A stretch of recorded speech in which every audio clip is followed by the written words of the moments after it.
Welcome to the show. Now, the big news was, of course, this. The nation and the world has bidden farewell to Queen Elizabeth II. She was the monarch who was so admired. She was the woman many considered our forever queen. She served the country for more than 70 years, living through a world war, a cold war, the end of empire, and a global pandemic. She made history. She was history. Queen Elizabeth II is gone, but she will surely never be forgotten. Amen to that. The nation celebrated her life in different ways. Some left flowers, some wrote cards. And this guy went to Buckingham Palace and honoured the Queen in the most British way ever. The Queen Mother and the Queen loved a gin and tonic. And I had 2 gin and tonics before I come down here. Hey! It's so lovely, isn't it? Over in Belfast, this bloke got a little flustered. Well, I hope he'll be a great monarch for as a king, because he has a teacher. His mother was a teacher and has learned him how to do the king thing.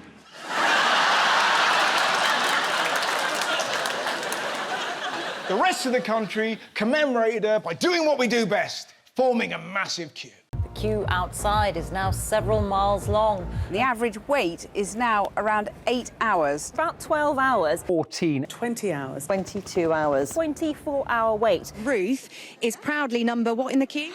200. My favourite moment was when this lady got rumbled. I've done it because I know my grandparents would be here if they could, so it means a lot. And also she thought she might see David Beckham. Sandra! I told you that in confidence! I'm here for me nan. Oh, God, there he is. Oh, you can bend me like Beckham, love. The queue lasted 5 days. At one point, it was so big, it could be seen from space. Do you reckon the aliens were watching? Oh, there's loads of them. Oh, look, there's Holly Willoughby and Philip Schofield pushing in. Look.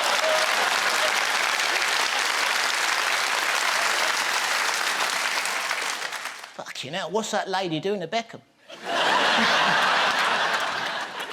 Did you see some of the reasons people gave for queuing?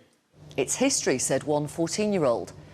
To say goodbye to a fantastic monarch, said one woman. And then there was this. To get out of school, said a 17-year-old. She was the best queen ever, and I hate double maths. Did you see the rules for viewing the coffin? You couldn't bring flowers, cards, blankets, sleeping bags, and, bizarrely, flares. Flares? Who were they expecting? This guy? But then, in fairness, some people were trying to sneak in all sorts. We certainly heard that some people have been trying to smuggle their dogs in under their jackets. Apparently, the police were on the lookout for this lot. Let's hope it wasn't a pug. You're going to sound pretty creepy next to a coffin, just...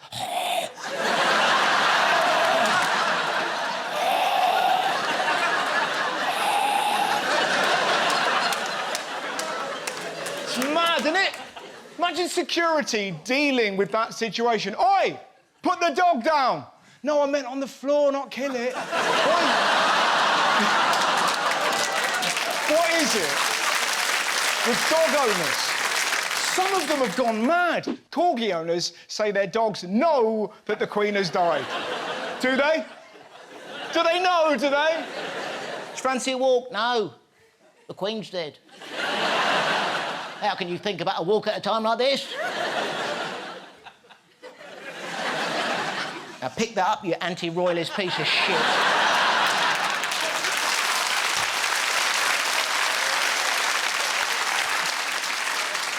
It's mental. One owner named Kieran said, I must be honest, I've not seen my dog smile since the announcement. 'Cause he's a dog, Kieran. Dogs don't watch the news. And thank God for that, because Queen Elizabeth's corgis are going to live with her son, Andrew. Yeah, exactly. If were into current affairs, they'd look like this. Now, this is my favourite story. Talking of the Queen's animals, this is one of the maddest things I've ever heard. A bizarre, ancient tradition has seen the royal beekeeper tell palace bees the Queen has died. Yeah, and I've got a weird job. How do you even do that? Sorry to bother you. The Queen's dead? I just saw her in the hive. No. Our Queen. Beyonce. No. Elizabeth. Oh, I liked her. I knew something was up. I haven't seen the corgi smile for days. This is the detail that got me. Not telling the bees about a change of owner can lead to them not producing any honey.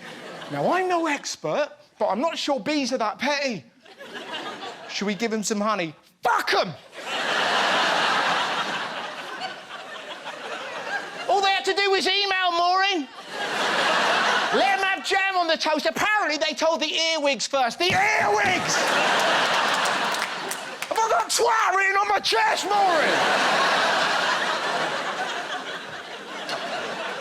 I really got into that. Mind you, what confused me, thousands of companies tweeted to show their sadness. Greggs, Heinz, Primark, DFS, Poundland, Pizza Express. And the one that stood out for me, Jimmy's Dildo Emporium. Wow. Now, talking of mad tributes, did anyone see what ex-footballer Ray Parlour did? Did he read a poem? Did he wear a black armband? No, he did a shot. I've got to do a Cobra bomb first. For the Queen, even if she don't like Cobra, I'm sure she'll be looking down, hopefully, and saying, oh, thanks, Ray. I really appreciate that. That's not a tribute, that is an excuse to get pissed, innit? Come on, boys, let's get bollocks. If we don't drink 15 of them, we've let her down. God save her. I've shit myself, boys. Mind you, not everyone got pissed at home. Thousands of people went to Buckingham Palace yesterday to lay flowers and pay tribute. This man was so excited, he forgot his own anecdote. It was actually in Nairobi airport in Kenya. So that was the first time I actually saw the Queen in the flesh, and she was giving basically a salute to... I can't remember, you know. That is the worst story ever. I met the Queen once and something happened. Then people behaved weirdly at the palace. Did you see what people left? One put down Kevin the carrot, another broccoli. It got so out of hand, the BBC issued this plea. There are enough Paddingtons and marmalade sandwiches in the parks at the moment, so please feel free to bring flowers, but maybe don't bring any more Paddingtons or marmalade sandwiches for now. Stop bringing marmalade! There's wasps everywhere. And they're pissing off the bees, and you know how those pricks get. Exactly. What people should have left at Buckingham Palace was a stepladder for this lady. And she would respond immediately and pick up what... Because, of course, she must have been thinking, what's he going to say next? But she was always able to pick up the phone. We've got an option for you. We're going to cut down the marching and stamping ground at both of you because the correction day will start here. She made it. So, we have a new king. Did you see how they reported it in Kenya? Queen's eldest son, Charles, automatically becomes Queen. Now, I know they want to modernise, but that is a hell of a gear shift. Apparently, Princess William couldn't believe it. Let's be honest, Charles is going to be a fairly unusual king. He's a big environmentalist, his hobby is hedge laying, and he's really into this lot. I love these turkeys, they make me laugh so much.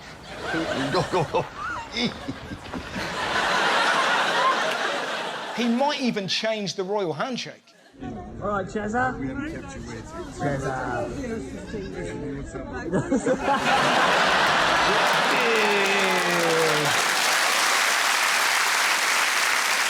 It does feel strange, doesn't it? We have a king, we no longer have a queen. We're going to miss her.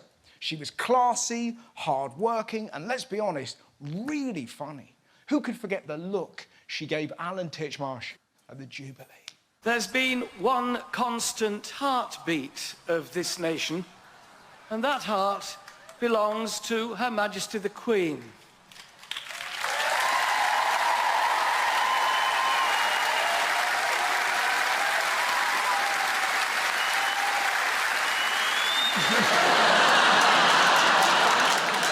Join me after the break for Playground Politics while we chat to kids about the meaning of life. What is the meaning of life? To get rich and become a footballer. Yeah. To obey taxes. Welcome back to the show, and it's time now for Playground Politics. Given this week's news, we decided to talk about the meaning of life. What is the meaning of life? You just don't question your existence. Perfect. When you're alive, you're like that. If you had to come up with a saying for life, what would it be? It's better being pretty on the outside than the inside. Do you mean the other way? No, it's... What is the meaning of life? To get rich and become a footballer. Yeah. To obey taxes. So you can either become Ronaldo or Jimmy Carr. Sorry, Jim, come on. Don't shoot for the stars because the sun's bigger. I use that one a lot. But you're gonna die. You know what I love doing? I love giving somebody a present that I know they're gonna like. I like making food for my wife. Do you know what I mean? Because I like my wife. You don't love your wife. I do, I love my wife. What, don't mate, not now. Yeah, now. No, but you know you're making an issue between It's me. now. Is it? It's now. Right, OK, I love my wife, right? So yeah, it's good. Good. Moving on. Never put all your eggs in one basket. That's right. Because if someone ruins that basket, all the eggs are gone. But if you put it in separate baskets, if someone ruins one, you save the other ones, so there are more eggs. What kind of things make you happy? Doing. Oh yeah. If you're born poor, it's not your fault. But if you die poor, it is. OK. Wow. That would be a brutal thing to say to somebody on their deathbed. Do you know what reincarnation is? Being born again, you come again. I don't believe it. OK. I think that when you end, and that's the end of it, and that you should let the other people take your space and live their life. Oh, what a lovely answer. I totally do not agree with you. Reincarnation is when you come back. So when you die, you come back as another creature or another human. That's so random. It is, isn't it? Do you know why? Because my cousin, her dad died, and there was no doors or windows open, and a black butterfly appeared. Wow. Do you know, my mum said that happened once because our dog Bonnie died, and the next day, a deer was out the window, and it was during Emmerdale, and my mum was like, that's Bonnie, because she loved Emmerdale. I'm not into soaps. What would you like to come back as in a new life? A boy with blue hair. A girl with one arm. A beard. A beard? Why do you want to live on a man's face? I want to be on Hagrid. Have you ever felt joy once in your life? Yeah. Well, basically, imagine this, right? So this is what I think. Everybody is put into this world as a simulation to feel joy, because joy is sometimes the best feeling you can get, right? Basically, I think that everybody is put into this world to experience and to feel this thing joy, because at the end of the day, you need joy, you need love. That's what life's all about. So you can feel it, so you can impersonate it, so you can feel it in your heart and your guts and whatever, you can feel stuff there. Lovely. That was the most aggressive way of telling people to find joy I've ever seen. I thought it was quite philosophical and profound.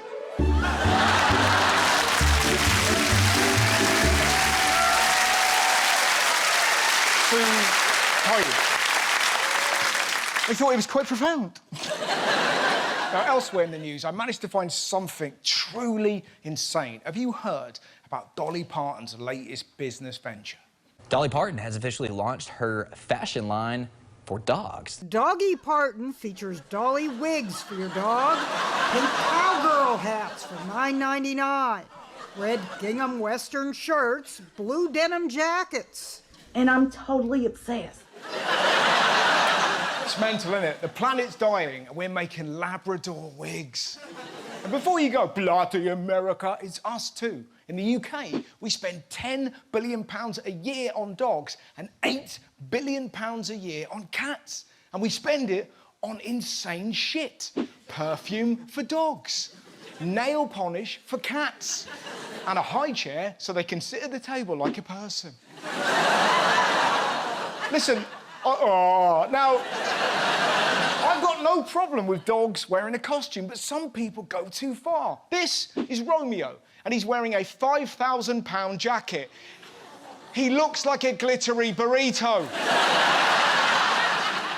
5K on a coat. Dogs have coats, it's called fur. You wouldn't put a propeller on a budgie. It's not just Romeo, he lives with Reggie. That poor shit's walking around like something from E17. It's nuts. Some of them are getting plastic surgery. Dogs are getting facelifts and nose job. Who looks at their pet and goes, it's just not fit enough? He's lovely, but he's not exactly fuckable. Pets used to go to kennels and catteries. Not anymore. They go to hotels that offer things like this. Spa treatments, luxury apartments, size-appropriate playtime. All available as doggy daycare or long-term boarding. It's madness. You put a dog in a hotel bed, they'll leave it dirtier than Amber Heard. There's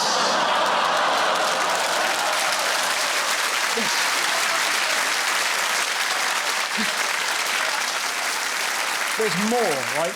You can now get special birthday parties for dogs. The pets get a party hat, a birthday card, and a dog-friendly ice cream sundae. Birthday cards for dogs. Dogs can't read. They're baffled by their own farts. Now, here's a clip from one of these parties.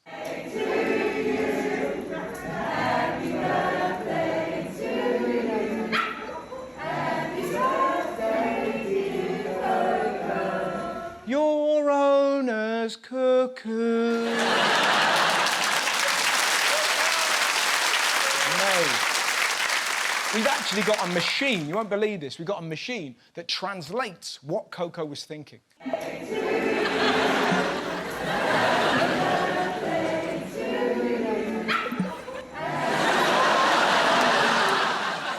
Does it stop with birthdays? Nope, it gets much, much worse. One owner got her dog married. Is that the weird bit? No. That would be the owner paying £5,549 for a hen night for her dog. They had smoked salmon canapes, hostesses dressed as flamingos, and my personal highlight, a human stripper. Does it get bleaker than that? Imagine showing a dog your cock for money.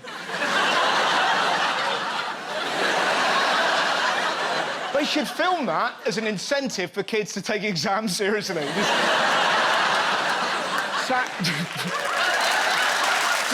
imagine that video, though. Saxon didn't revise for his GCSEs. And now he's showing a pug his bell end. Again, Saxon, again.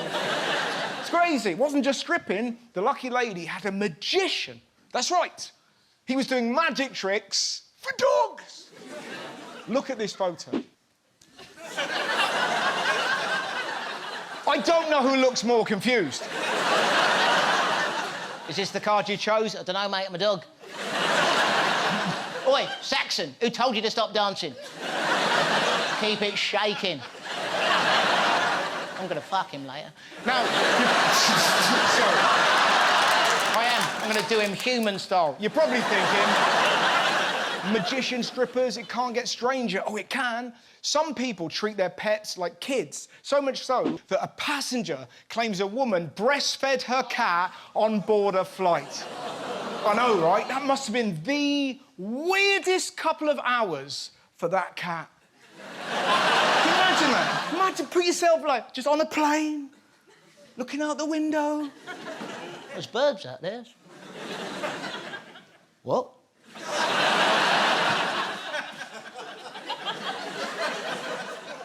Here? I'm just going to watch a film.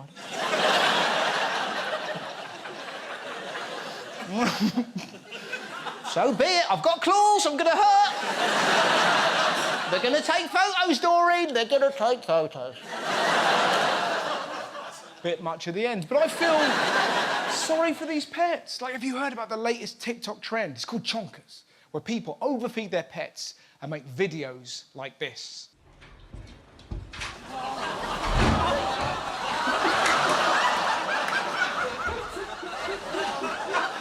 Let's make Nibbles look stupid for money. It's nuts, man. We don't need to spend billions on our pets, particularly dogs. All they need is a walk, a stroke, a ball, or if you're feeling flash, just a bit of golf on TV. Your turn, how about that? 3 wins in 6 starts. So he does have...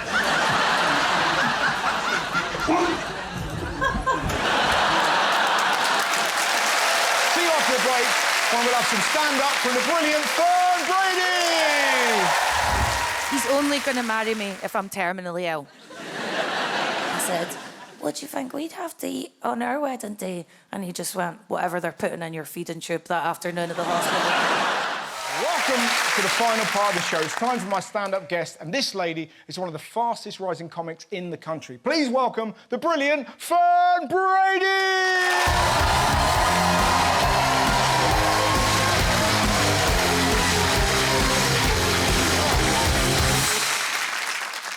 Hello, it's me, Scottish comedian Fern Brady. By the way, I always get annoyed at getting described that way because I did one of those 23andMe DNA tests this year and I found out 98.3% Irish. Never lived in Ireland before in my life. This is a testimony to the power of sectarianism in Scotland. I'm only 1.7% British, and to be honest, that's from the time a homeless guy spat in my eye when I first moved down to London. And I go out with an Irish guy. We've been going out 10 years this week. We don't want to get married. I think marriage is disgusting, very embarrassing. The way a lot of you guys feel about talking about sex and disgusting things like that in front of your family and friends, that's how I feel talking about love and mushy emotions. Because people declare why they fell in love at their wedding day. And I don't want everyone rolling their eyes at me when I declare my special love to my boyfriend at the wedding. I don't want people rolling their eyes when I say, oh, we fell in love after he vastly improved my credit rating over a period of about 3 years. And I don't want you to think I'm not a romantic person, because we might get a civil partnership this year, purely because at the end of the day, I do want what every little girl dreams of. I want to transfer the right of my father to switch off my life support machine over to my partner. Because if I'm in a vegetative state, I trust that my boyfriend's a pragmatic guy and he's going to switch my machine off, or at least smother me with a pillow while the doctor's out of the room. My dad's a hardcore Catholic. He's against euthanasia. Anything happens to me when I'm unmarried, you know what he's going to be doing, man. Wheeling me back and forth. Disneyland to Lourdes. Back to Disneyland. Back to Lourdes. Forever and ever. While I try and blink out the message, let's take this matter to the High Court. Kill me now, Daddy. Death.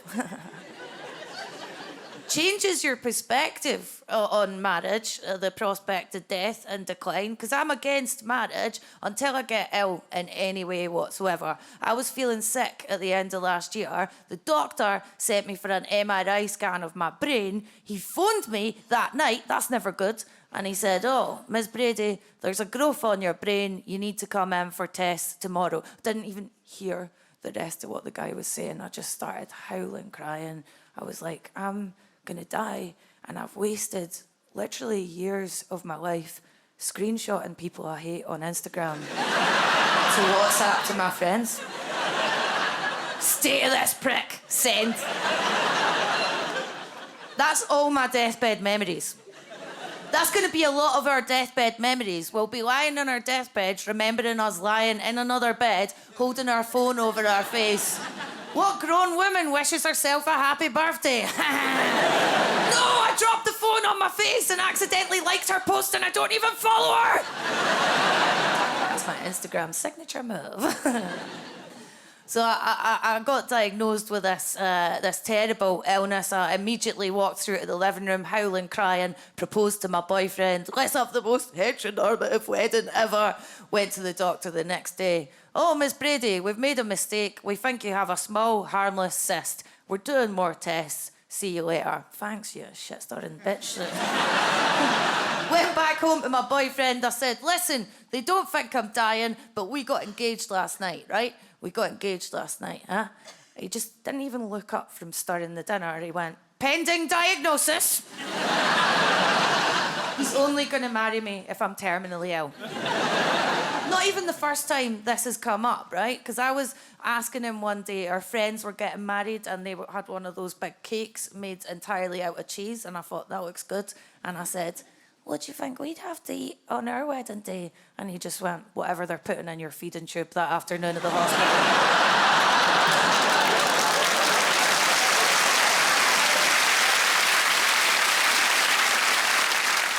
You know, it's nice now being in a long-term relationship, getting comfortable with the other person, lounging around the house, wearing your boyfriend's hoodie like a girly girl.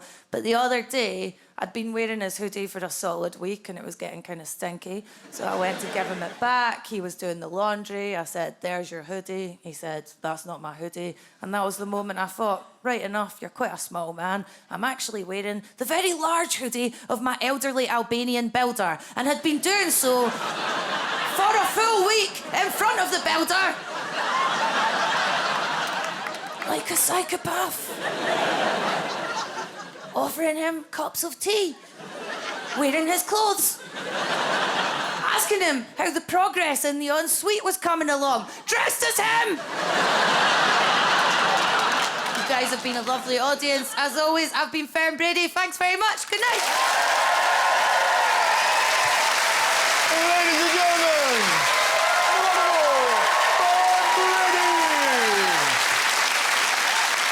finally tonight, it's Good Deeds. And at a time when the cost of living crisis is looming over the country, thank God for people like this. OK. Any particular colour, material, leather? I think I'll go for leather. Leather, Yeah. OK. Yeah. I'm Sean and I run Bulky Bobs. Bulky Bobs has given over 1 million pieces of furniture to people in furniture poverty. In all of the years that we've been doing this, I've never seen the situation quite so bad in terms of poverty and furniture poverty. With the energy price hikes, it's going to become yet an even bigger problem. Bulky Bobs works primarily with local councils, and we win contracts to manage the bulky household waste. As you can see, we're currently getting a delivery of items that have been picked up from the households. If you look at this sofa here, who would say no to that, you know? Had a pair of handcuffs the other week, but we won't talk about that. The common items, you're looking at sofas, wardrobes, chests of drawers. We will clean it, we will fix it, we will paint it, and then it'll go to the shop ready for donation or sale at a low price for people on low income. People who are referred, they go through charities and we'll then contact them and give them the essential items, what's needed. The delivery is free. The furniture's free on a referral. We try to make it a happy experience for people. Have a look at these then and see if anything takes your eye. I found myself homeless whilst I was in hospital when I broke my back. I got told the property was sold. Whitechapel, this organisation, helped me along the way, put me up in a hotel until I could find accommodation. And they've also introduced me to Bulky Bobs. That one would be perfect. Would it? Yeah, Oh, because- okay. Yeah, we painted that in our workshop. Now, here's a nice little white one. I had new furniture in the place where I live, and I probably would have had to cut back on food, not use electricity so much and things like that. It would have been impossible for me, to be honest with you. I couldn't afford it. People walk out with a smile on their face, you know. It makes people happy. If you got unwanted furniture, it could change somebody's life. If there are any councils out there who watch this and are interested, we would love to set up a Bulky Bob's operation in partnership with you. This is a proven solution to part of the cost of living crisis that we are all living through at the moment. Lovely stuff indeed. Thanks very much for watching the show. Good night, my friends. Good night.